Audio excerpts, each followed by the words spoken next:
ალოეზე და მის სამკურნალო თვისებებზე ძალიან ბევრი თქმულა, ბევრი დაწერილა.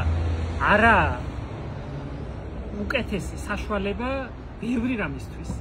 რამდენიმე ისეთი ხერხი და ხრიკი მინდა გაგიზიაროთ, რომელსაც მე თვითონ ვიყენებ. არ მიყვარს ზოგადად სამკურნალო მცენარეებზე რჩევების მიცემა, იმიტომ რომ ბევრი ადამიანი სხვანაირად ისმენს, მაგრამ ალოე ეს ის შემთხვევა, როცა შეგიძლიათ უშიშრად გამოიყენოთ და მისი სიკეთეებით ძალიან ისარგებლოთ. აი ალოე ვერა, ნამდვილი ალოე ვერას, რომელსაც ვეძახით, 3 ჯიში გვაქვს ჩვენ სულ, 3 ჯიშს ვამრავლებთ ნამდვილ ალოე ვერას, რომელიც ასე გამოიყურება, ძველებურ საბჭოთა ალოეს, რომელსაც სამკურნალოდ ძირითადად ამ ჯიშს იყენებდნენ და კიდევ ერთი ბრაზილიური ალოე, რომელიც სამივე ერთმანეთზე უკეთესია, რა თქმა უნდა, ყველაზე უფრო პოპულარული ალოე ვერა.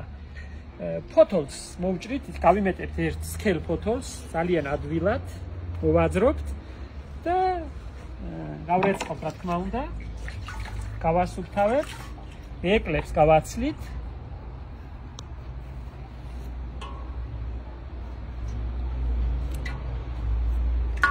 და რამდენიმე ნაირად შეიძლება მისი გამოყენება. ერთი და მთავარი გამოყენება არის ის, რომ ზეითუნის ზეთში გარეული ეს ლორწოვანი ფენა, რომელსაც გავატყავებთ და გამოვიღებთ, აი როგორია.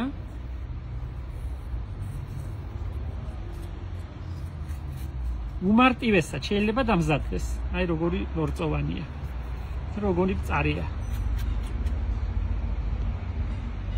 თუ ცოტა ზეითუნის ზეთს დავამატებთ და გავთქვეფავთ, საუკეთესოა ჩვენი ხელის გულებისთვის.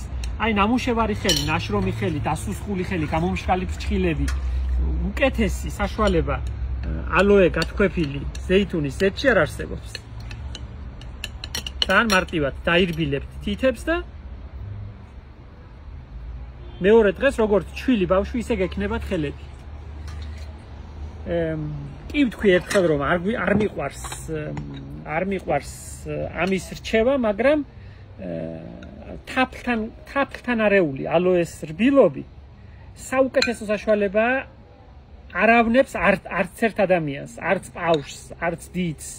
თაფლთან არეული ალოეს რბილობით შეგიძლიათ იმკურნალოთ თქვენი კუჭის წყლულის, დაზიანებული კუჭნაწლავის და პრობლემული დაავადებების დროს. ზოგიერთი ახერხებს ისეთ, რომ ამ რბილობს პირდაპირ მიირთმევს. მე მაგალითად არ შემიძლია ძალიან მემჟავება, ამიტომ ასატანია უფრო თაფლთან.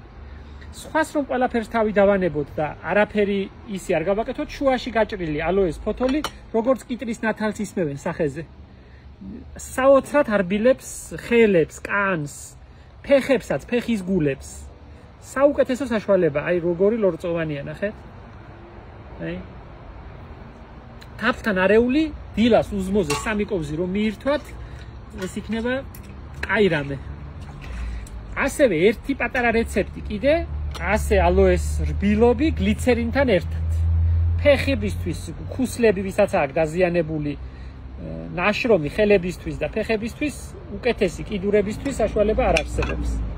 ცოტა გლიცერინი რომ დავასხათ. ასევე ძალიან კარგია თუ შამპუნს, რომელსაც იყენებთ, სულ ერთია რომელ შამპუნს ნახავთ განსხვავებას, ჯერ შამპუნით რომ იბანავებთ და შემდეგ იმ შამპუნს ამ ალოეს, ჩვეულებრივ შამპუნს ალოეს დაამატებთ. ამ ალოეს ლორწოს. შეგიძლიათ დოლბანში გამოხვიოთ ეს ლორწო და ისე გამოიყენოთ, გამოწუროთ, მაგრამ ასეთ შესაძლებელია. თმის ძირებში რომ შეიზილოთ შამპუნი საუკეთესო შედეგს მოგცემთ. თმებს არბილებს და თუ განსხვავებას შეადარებთ ერთმანეთს, საერთოდ ორი სხვადასხვა პროდუქტი გამოვა, ვიდრე ალოეთი და ალოეს გარეშე. ყველას შეუძლია ადვილად გაამრავლოს და გაახაროს ალოე ქოთანში, მე თუ მკითხავთ, ყველა ფანჯრის რაფაზე უნდა იდოს ალოე. მოჭრი ფოთოლს, გამოიყენებ ბევრი რამისთვის, მცენარე იზრდება, არც ისე ძვირი ღირს, ძალიან იაფია, მე 3 ჯიშის მაქვს, მოჭრილი სახით ალოეს ტოტები ბევრი იყიდება. დეზერტირების ბაზარზე ვნახე, სადაც მცენარეებს ყიდიდნენ იქა და მწვანე აფთიაქებში ყველგან არის მოჭრილი ალოე. ცოცხალი მცენარეები ჩვენთან შეგიძლიათ შეიძინოთ. 20, 15, 25 ლარი ღირს დიდი მცენარე.